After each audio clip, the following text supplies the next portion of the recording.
한 구절 한 구절 좀 곱씹어가며 준비를 했습니다. 특히 어려운 게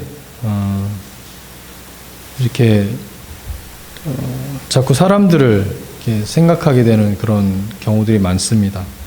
하나님께서 주신 말씀은 그냥 하나님의 마음을 쫓아서 대언자로서 그냥 이렇게 풀어주면 되는데 자꾸 사람 눈치를 보게 되는 경우가 있습니다. 특히 저 자신에게 해당되는 그런 내용이 많을수록 더 그렇습니다. 지도 잘 못하면서 뭐 저런 말을 저기서 뻔뻔스럽게 저렇게 하나 이런 생각을 하겠다 싶기도 하고, 그래서 서로를 너무 잘 아는 사람이 설교하는 건 또 더 어려운 것 같습니다.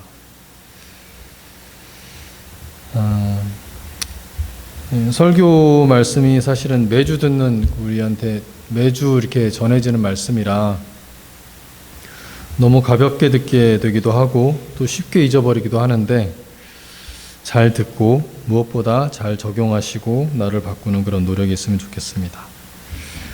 오늘 말씀은 역대상 13장 말씀입니다.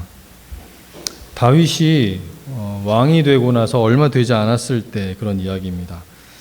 역대상은 1장부터 9장까지 이렇게 족보가 쭉 나오죠. 족보는 이름도 어려워서 참 보기 힘들고 한 장 한 장 넘기기가 어려운 그런 부분입니다. 하지만 굉장히 중요한 내용이기도 합니다. 하나님의 일관된 계획을 엿볼 수 있고 왜 다윗까지 이어져 왔는지, 그리고 결국은 예수 그리스도까지 어떻게 연결되어 가는지 이 모든 맥락을 한꺼번에 이렇게 볼 수 있는 굉장히 중요한 내용이기도 합니다.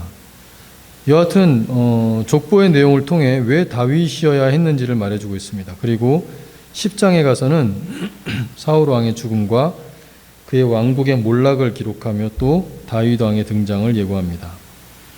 11장부터 다윗의 그 기름 부음 받은 내용과 또 유다와 온 이스라엘의 왕으로 통치를 시작하게 되며 또 29장까지 그의 업적과 사건들을 기록하고 있습니다. 그 중에 13장 다윗이 왕이 되어 다윗 성으로 하나님의 궤를 옮기는 이야기입니다. 성경을 펴시고요. 1절부터 4절까지 말씀을 한 목소리로 함께 읽어보도록 하겠습니다. 1절부터 4절까지입니다. 시작. 다윗이 천부장과 백부장 다윗이 이스라엘의 온 회중에게 이르되 만일 너희가 좋게 여기고 또 우리 하나님 여호와께로 말미암았으면 우리가 이스라엘 온 땅에 남아있는 우리 형제와 또 초원이 딸린 성읍에 사는 제사장과 그들을 우리에게로 모이게 하고 우리가 우리 하나님의 궤를 우리에게로 옮겨오자. 사울 때에는 우리가 궤 앞에서 묻지 아니하였느니라매 뭇 백성의 눈이 이 일을 좋게 여김으로 온 회중이 그대로 행하겠다 한지라. 아멘. 어찌 보면 지금 우리나라의 시기와 같은 시기입니다. 사울 정부에서 다윗 정부로 새롭게 정권 교체가 이루어지고 막 시작하려던 그때, 지금의 이재명 정부도 마찬가지죠. 잠시 지금 우리나라의 이재명 정부와 다윗 정부의 시작을 좀 비교해 볼까 합니다. 이재명 정부는 윤석열 정부가 탄핵되고 정권을 잡았습니다. 그리고 첫 국무회의에서 시작한 일이 무엇인지 혹시 아세요? 1호 행정명령이 비상경제점검 타스크포스 팀을 구성하는 가동시키는 것이었습니다. 국무회의에서도 경제 분야가 가장 큰 이슈입니다. 취임하고 지금까지 모든 행보가 경제 활성화에 초점이 맞춰져 있습니다. 반면에 다윗 정부는 사울이 죽고 정권을 잡은 후 1절을 보면 천부장과 백부장 곧 모든 지휘관과 더불어 의논했다고 하는데, 이거 오늘날 보면 국무회의라고 보면 되겠죠. 이렇게 모여서 국무회의에서 무엇을 의논했는지 2절을 보면 알 수 있습니다. 2절을 보면 이스라엘 백성이 좋게 여기고 있고 또 모든 일이 여호와 하나님께로부터 말미암았다면, 즉 새로운 다윗 정부가 들어선 것이 하나님께로 말미암았다고 한다면 그 다음 말씀 백성들을 모두 모이게 하고 하나님의 궤를 다윗성으로 옮겨오자고 합니다. 결국은 하나님의 궤를 다윗성으로 옮기고자 하는 것이 다윗 정부의 첫 번째 회의 내용이었습니다. 우리 이재명 정부하고는 많이 다르죠. 네. 우리나라도 이 기독교 국가가 되어서 정권이 새로 바뀌면 예배로 시작을 하고 어떻게 하면 예배를 회복할 수 있을까 뭐 이런 이야기를 좀 하고 하나님의 나라로 어떻게 좀 잘 나아갈 수 있을까 뭐 이런 것들이 첫 번째로 이렇게 다뤄지고 한다면 얼마나 좋을까라는 생각도 해보게 됩니다. 여하튼 다윗은 왕이 되어 첫 행보로 하나님의 궤를 옮겨오자고 합니다. 계속해서 말씀을 보면 3절에 사울 때에는 하나님의 궤 앞에서 묻지 않았다고 합니다. 이건 사울은 이제 하나님께 묻지도 않고 자신의 뜻대로 자신의 생각대로 나라를 이렇게 이끌어왔다라는 그런 것들을 이야기하고 있는 것이죠. 하지만 다윗은 하나님을 경험한 자로서 자신이 왕이 된 지금 하나님에 의해 다스려지는 이스라엘이 되어야 한다고 생각한 것 같습니다. 또한 다윗은 이 결정을 혼자 결정하거나 밀실에서 추진하지 않았습니다. 모든 지휘관과 의논했고 모든 백성들과도 논의합니다. 그리고 백성들도 다윗의 생각에 동의하였음을 5절에서 우리는 알 수 있습니다. 자, 이제 5절에서 11절까지 말씀인데요. 이거는 한번 교독을 해보겠습니다. 5절에서 11절까지 저부터 읽습니다. 이에 다윗이 애굽의 시올 시내에서부터 하맛 어귀까지 온 이스라엘을 불러 모으고 기럇 여아림에서부터 하나님의 궤를 메어오고자 할세.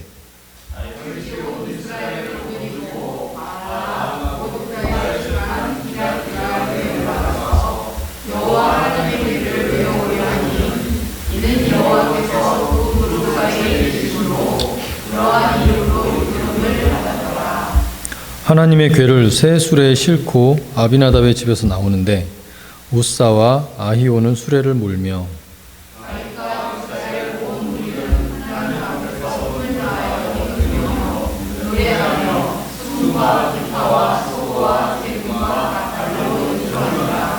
기돈의 타작마당에 이르러서는 소들이 뛰므로 우사가 손을 펴서 궤를 붙들었더니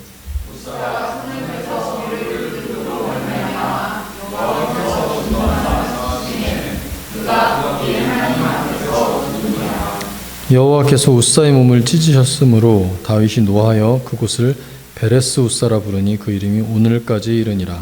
아멘. 일반적인 우리의 시각으로 보기에는 큰 문제 없이 잘하고 있는 듯 합니다. 온 이스라엘 백성을 불러 모으고 기럇 여아림에 있는 궤를 메어오고자 합니다. 여호와의 궤가 기럇 여아림의 아비나답의 집에 있었나 봅니다. 그곳으로 가서 하나님의 궤를 새 수레에 싣고 우사와 아히오가 수레를 몰고 나옵니다. 그때 다윗과 이스라엘 백성은 그 궤 앞에서 힘을 다해 축제의 시간을 갖습니다. 온갖 악기로 연주하고 춤추고 하나님의 궤가 가는 길에 화려하게 퍼레이드를 합니다. 하나님의 궤를 모시고 가는 발걸음이 가볍습니다. 그런데 기돈의 타작마당에 이르러서 문제가 생깁니다. 수레를 끌던 소들이 뛰었습니다. 그리고 수레가 흔들렸겠죠. 그 수레가 떨어지지 않을까 싶어 수레를 몰고 가던 우사가 손으로 궤를 붙잡았습니다. 그리고 여호와께서 그것에 진노하셔서 우사가 죽고 맙니다. 여러분은 성경을 많이 보셨으니까 이 상황이 어떤 상황인지는 다들 알고 계시고 이해하시죠? 이 과정이 뭐가 잘못된 걸까요? 우사는 궤가 떨어질까 봐 막으려 손으로 붙은 건데 왜 하나님은 화가 나신 걸까요? 또 다윗은 이스라엘이 하나님의 나라이기 때문에 약 70년간 방치되어 있던 하나님의 궤를 다윗성 좋은 곳에 옮겨 놓으려 하였는데 이게 잘못된 일입니까? 물론 이 부분을 다윗이 정치적 목적으로 분열되는 백성을 하나로 묶는 구심점으로 법궤를 이용하려 했다라는 그런 해석이 있기도 합니다. 근데 거기까지 생각할 건 없을 것 같고요. 다윗은 사무엘하 7장 2절을 보면 볼지어다 나는 백향목 궁에 살거늘 하나님의 궤는 회장 가운데 있도다 하는 것을 보면 다윗의 마음속에 자신은 좋은 곳에 살면서 하나님의 궤가 누추한 곳에 있음에 마음 아파하는 그래서 좀 좋은 곳으로 모시고자 하는 그런 순수한 마음이 있던 것으로 봐도 될 것 같습니다. 다음으로 볼 것이 하나님의 궤를 수레로 옮겼다는 겁니다. 새 수레로 깨끗하게 새로 만들어서 새 수레로 해서 옮겼는데 이게 문제가 되었습니다. 먼 거리를 바로 앞에 집도 아니고 먼 거리를 하나님의 그 큰 상자를 어떤 건지 대략 아시죠, 다들? 큰 상자를 당연히 수레로 옮겨야 되는 거 아닙니까? 수레에다 싣고 이렇게 가야 빨리 움직일 수 있고. 그런데 다들 아시겠지만 이거는 하나님께서 허락하시지 않은 방법입니다. 하나님께서는 그 궤는 가마처럼 생긴 그 궤에 네 귀퉁이에 고리를 만들고 그 고리에 막대를 끼워서 레위인이 어깨에 메고 옮기도록 하나님은 명령하고 계십니다. 출애굽기 25장 14절에 그 채를 궤 양쪽 고리에 꿰어서 궤를 매게 하며, 그리고 신명기 10장 8절에 그때 여호와께서 레위 지파를 구별하여 여호와의 언약궤를 매게 하며, 레위인이 메고 옮기도록 하나님은 말씀하고 계십니다. 수레를 이용하는 것이 합리적으로 보일 수 있을지 모르지만 이것은 당시 그 이방 사람, 블레셋 사람들의 방식이었습니다. 하나님의 궤는 하나님께서 정해주신 대로 움직여야 합니다. 하나님의 일은 내 방식으로 해석해서 인간적인 방법으로 해서는 안 됩니다. 아무리 하나님을 위한 일이라고 생각을 하고 할지라도 하나님의 방법을 따르지 않는 것은 위험합니다. 생각해 보면 우리가 살아가는 동안에 이런 일들이 종종 있습니다. 하나님의 일을 한다고, 선한 목적으로 일을 한다고 하면서도 그 과정에 거짓과 눈속임 등이 있음에도 결과가 좋으니까 괜찮아 하는 그런 일들. 우리가 흔하게 생각하는 그런 것들 있잖아요. 도둑질해서 가난한 사람들을 돕는다 라는 굉장히 미화돼서 좋게 포장되기도 합니다. 그리고 또 한편으로는 좋아 보이기도 합니다. 하지만 그게 맞는 걸까라는 생각을 좀 진지하게 해봐야 합니다. 결과뿐 아니라 과정도 하나님의 방법인지 하나님의 길인지 꼭 묻고 따져봐야 합니다. 우리가 행하는 모든 일이 결과만 좋으면 다 좋은 게 결코 아닙니다. 그런데 더 한심한 건 함께 모인 제사장들, 레위인들, 하나님의 궤를 누가 어떻게 옮겨야 하는지 아는 사람이 없었던 것 같습니다. 몰라서 얘기를 안 한 건지 다윗이 무서워서 말을 안 한 건지 모르겠지만 법궤가 방치된 약 70년간의 시간 동안 누구 하나 율법책을 제대로 읽어본 사람이 없었나 봅니다. 너무나 하나님 없이 살아가고 있었던 것 같습니다. 그렇다면 수레로 옮긴 것이 잘못된 거는 이렇게 해서 우리가 또 이해를 했습니다. 그런데 타작마당에서 소가 날뛰어가지고 혹시 넘어지거나 손상될까 싶어 궤를 손으로 막았던 웃사의 행동, 이게 웃사가 죽을 만큼 하나님을 화나게 했습니다. 왜일까요? 이것을 놓고는 여러 가지 해석들을 합니다. 하지만 문제는 우리 인간 중심으로 이 사건을 해석들을 합니다. 이 사건을 하나님 중심으로 바라보면 달라집니다. 하나님의 궤를 그토록 다윗이 모셔오고자 했던 그 이유, 하나님의 궤가 어떤 의미가 있고 어떤 것이기 때문에 그렇죠. 하나님의 궤는 곧 하나님 자신을 나타내는 것이기도 합니다. 하나님의 궤를 모신다는 것은 어떤 상자 하나를 우상화해서 그 상자를 높이려고 하는 행동이 아닙니다. 하나님을 모신다는 의미입니다. 하나님은 어느 누구도 궤에 손을 대지 못하게 하셨습니다. 이 법궤는 곧 하나님이기 때문입니다. 우리는 하나님을 만질 수도 바라볼 수도 없죠. 그거는 알고 계시죠. 그렇다면 우리가 하나님을 지킵니까? 하나님이 우리를 지키십니까? 당연히 하나님이 우리를 지키시죠. 하나님을 법궤로 바꿔서 생각을 해볼까요? 웃사가 법궤에 손댄 그 행동은 누가 누구를 지키기 위한 행동입니까? 법궤를 그냥 하나의 상자로 보면 혹시 떨어져서 깨지거나 훼손될 수 있으니까 충분히 그 웃사의 행동이 이해가 됩니다. 하지만 그 법궤를 하나님으로 존귀하게 고귀하게 여긴다면 함부로 손댈 수 있는 그런 단순한 상자가 아닙니다. 당시 웃사의 행동 넘어 그가 가지고 있던 그 법궤에 대한 마음가짐 그리고 생각이 문제였습니다. 당시 상황을 한번 생각을 해보면 모든 이스라엘 백성들이 이 법궤를 중심에 두고 다윗성으로 움직이고 있습니다.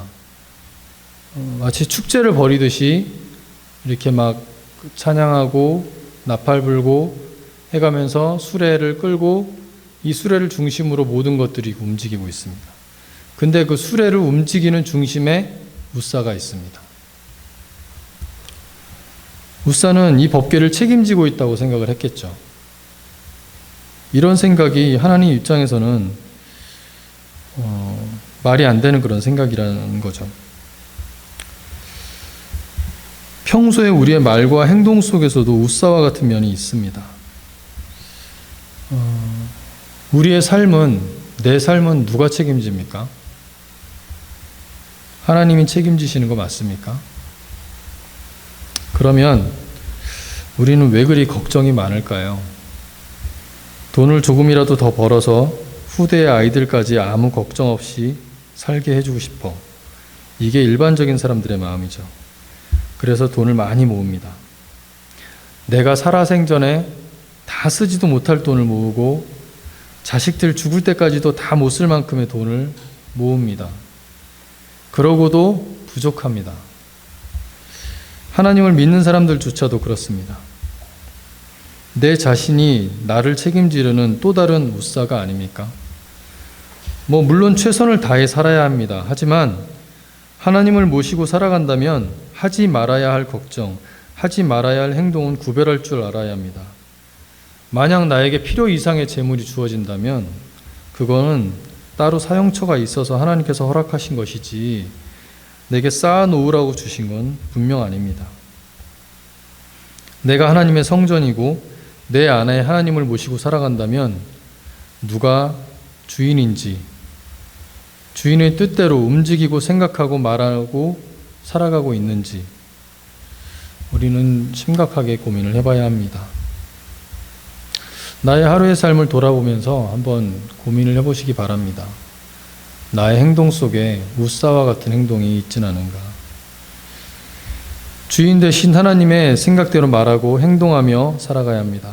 말로는 하나님의 궤라고 떠받들지만 실제로는 그냥 하나의 흔한 상자로 생각하고 함부로 하나님께 내 손을 내밀지는 않는지 어느 누구도 알 수 없고 오로지 자신만 냉정하게 자신을 바라볼 수 있습니다. 내 생각에 내 행동에 하나님을 시험할 영역이 있는지 그렇지 않은지는 내가 잘 돌아봐야 합니다. 이제 마지막 12절에서 14절인데요. 이 부분을 같이 한번 합독해 보겠습니다. 12절부터 14절입니다. 그날에 다윗이 하나님을 두려워하여 이르되 내가 어떻게 하나님의 궤를 내 곳으로 오게 하리오 하고 다윗이 궤를 옮겨 자기가 있는 다윗성으로 메어드리지 못하고 그 대신 가드 사람 오베데돔의 집으로 메어가니라. 하나님의 궤가 오벳에돔의 집에서 그의 가족과 함께 석 달을 있으니라. 여호와께서 오벳에돔의 집과 그의 모든 소유에 복을 내리셨더라. 아멘. 다윗은 이 모든 일을 겪으면서 이제 하나님에 대한 두려움이 다시 생겼습니다. 너무 하나님을 만만하게 받고 내가 하나님을 위해 법궤를 옮기려 했지만 그 과정에서 경솔하게 인간적인 방법으로 함부로 행동했던 게 얼마나 큰 잘못이었는지 눈으로 웃사의 죽음을 통해 확인하면서 두려움이 몰려왔던 것 같습니다. 이 사건은 하나님의 거룩하심을 드러낸 사건입니다. 그 거룩하심을 인간이 함부로 대하거나 접근하거나 할 수 없고, 또한 그 거룩하심은 죄에 대해 단호합니다. 출애굽기 19장 21절 22절에 보면 21절에서 24절까지 말씀인데 제가 읽어보겠습니다. 여호와께서 모세에게 이르시되 내려가서 백성에게 경고하라. 백성이 밀고 들어와 나 여호와께로 와서 보려고 하다가 많이 죽을까 하노라. 또 여호와께서 가까이 하는 제사장들에게 그 몸을 성결히 하게 하라. 나 여호와가 그들을 칠까 하노라. 모세가 여호와께 아뢰되 주께서 우리에게 명령하여 이르시기를 산 주위에 경계를 세워 산을 거룩하게 하라 하셨사온즉 백성이 시내 산에 오르지 못하리이다. 여호와께서 그에게 이르시되 가라. 너는 내려가서 아론과 함께 올라오고 제사장들과 백성에게는 경계를 넘어 나 여호와께로 올라오지 못하게 하라. 내가 그들을 칠까 하노라. 출애굽기에 그 십계명을 받을 때 그때 일이죠. 계속 말씀하시는 것이 내가 그들을 칠까 하노라. 내가 그들을 쳐서 죽일까 걱정된다라는 말씀입니다. 내 얼굴을 바라보는 것도, 내게 가까이 오는 것도 그만큼 하나님과 우리 인간과의 관계는 그렇게 가깝게 근접할 수 있는 그런 관계가 아닙니다. 경외의 대상이고 우리가 두려워해야 할 대상이기도 합니다. 만약에 그걸 어겼을 경우에 그 대가는 죽음뿐입니다. 다윗이 이것을 너무 쉽게 생각했습니다. 백성들도 그냥 좋은 일이니 가벼운 축제 정도로 생각했던 것 같습니다. 마치 하나님께 호의를 베푸는 것처럼 그렇게 여겼던 것도 같습니다. 좋은 곳으로 옮겨 드릴게요. 그 누추한 곳에 계시는데 제가 좋은 곳을 만들어서 그쪽으로 옮겨 드릴게요. 하나님은 우리 인간이 아니더라도 저 땅의 돌덩이에게도 찬양을 받으실 수 있는 분입니다. 한낱 죄인인 인간에게 호의를 받으실 그런 대상이 아닙니다. 다윗은 이 일의 시작은 얼마나 큰 자부심으로 시작을 했을 텐데 실패하고 힘이 많이 빠졌을 것 같습니다.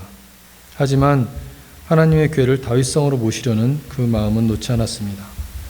결국은 1차 다윗성으로 하나님의 궤를 모시지는 못하고 우선 가드 사람 오벳 에돔의 집으로 갑니다. 그곳은 하나님을 경외하는 집이었고 하나님의 궤가 합당하게 모셔졌던 것 같습니다. 그곳에서의 3개월 동안 그의 모든 소유의 복을 내리셨다고 합니다. 하나님을 경외하는 자에게는 반드시 복이 따릅니다. 이처럼 하나님과 함께함은 두려운 일만은 아닙니다. 복받는 일이고 행복하고 감사한 일입니다. 두려움이 있고 무서움이 있는 것은 하나님을 주인으로 모시지 않을 때, 그분의 뜻과 반하는 나의 모습일 때 그렇습니다. 하지만 그 두려움조차도 나를 바로 세우기 위한, 바른 길로 인도하기 위한 하나님의 방법입니다. 내 안에 하나님을 참 주인으로 모시고 평안한 복받는 하루하루를 살아가게 되기를 바랍니다.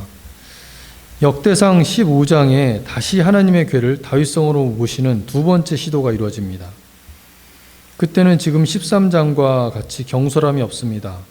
다윗은 경외함과 경건함으로 다윗성에 하나님의 궤를 둘 곳을 잘 마련하고 규례대로 철저하게 레위 사람들을 성결하게 하여 여호와의 궤를 어깨에 매도록 했습니다. 옷도 모두 세마포 겉옷을 입고 다윗은 에봇을 입었습니다. 악기와 노래하는 자들도 레위 어른들을 통해 세우도록 하고 이스라엘 무리도 크게 하나님을 찬양하며 따랐습니다. 하나님의 율법이 정한 대로 경건하게 조심스럽게 두려운 마음으로 하나님의 거룩하심에 합당하게 하나님의 궤를 옮깁니다. 다시 한번 냉정하게 우리 자신을 돌아봤으면 좋겠습니다. 우리에게 하나님은 어떤 존재입니까? 늘 내 곁에서 나를 도우신다고, 내 어떤 죄악에도 용서하신다고, 하나님은 가벼운 존재도 우습게 봐야 할 존재도 아닙니다. 하나님은 하나님 당신을 경외하는 자에게 복을 내리십니다. 우리의 한 주간을 살아가면서 나의 생각과 말과 행동이 하나님을 경외하는 모습인지 잘 생각해보는 그런 한 주가 되었으면 좋겠습니다. 함께 기도하겠습니다.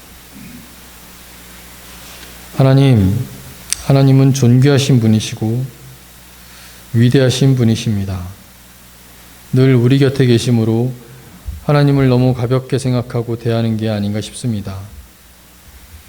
하나님의 위대하심을, 하나님의 존귀하심을 한시도 잊지 않게 하시고 하나님의 명령으로 우리의 하루가 흘러가게 하시옵소서. 결과뿐 아니라 과정도 하나님의 뜻을 묻고 또 물어 그렇게 가게 하시고 하나님을 주인으로 모시는 참된 평안의 삶을 살게 하시옵소서. 감사합니다. 이 모든 말씀 우리 주 예수 그리스도 이름으로 기도드렸습니다.